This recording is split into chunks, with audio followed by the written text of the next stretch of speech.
Bonjour, alors aujourd'hui on se retrouve pour une toute nouvelle vidéo. Alors, c'est une vidéo sur Stranger Things. Donc on va parler un peu de la saison 3, donc des théories qui pourraient se passer dans la saison 3. Donc voilà, donc la saison 1 et la saison 2 sont sorties. Donc on va parler de la saison 3. Donc bien sûr ce n'est que des théories, rien n'est sûr. Donc voilà, donc c'est parti.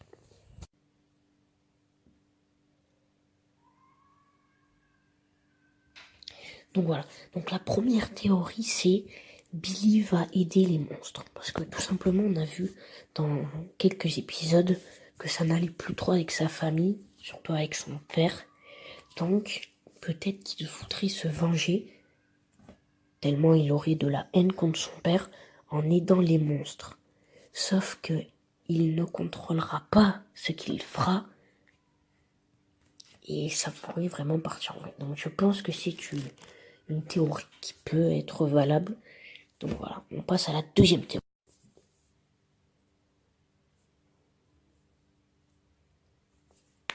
Donc la deuxième théorie, Will va avoir des pouvoirs.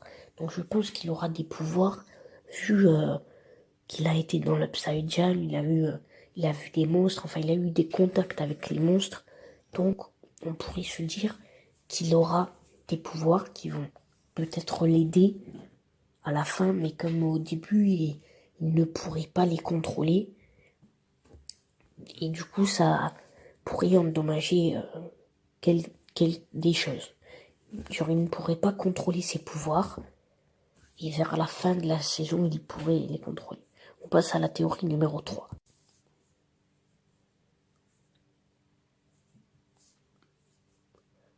Donc, la théorie 3, ça serait que Eleven, 11, deviendrait sœur avec Will. Alors, c'est une hypothèse, enfin, une théorie qui est quand même très... qui est peu valable, parce que on voit que Joyce et Hopper sont quand même assez proches. Ce qui ferait que ils deviendraient frères. Et ils avaient quand même dit, c'est là où elle peut se confirmer, c'est de là que j'ai lancé cette théorie. Ils avaient dit dans une interview qu'ils aimeraient que ces deux personnages soient plus proches. Parce qu'en réalité, ils ne se sont jamais vus. Donc, voilà.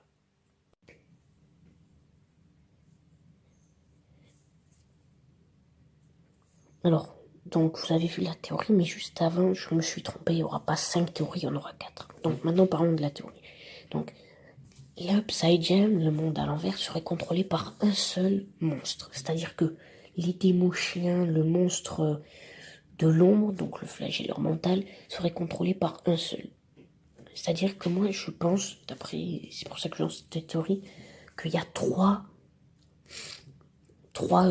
on va dire, défenses. T'as le premier, celui qui contrôle tout le monde. T'as le flagelleur mental et les démons-chiens. Parce que on sait que le flagelleur mental contrôle les démons-chiens. Et le flagelleur mental est contrôlé par un seul qui peut tout contrôler. Donc, voilà. Donc voilà, c'était la fin de cette vidéo. Je voulais vraiment la faire. Donc, je reviens avec cette vidéo sur YouTube. Bon, ça fait pas très longtemps que je suis parti. C'est juste qu'avec les cours, tout ça, c'est très compliqué. Donc voilà. J'espère que ça vous a plu. Abonnez, likez, commentez, partagez. Enfin voilà. Et ciao.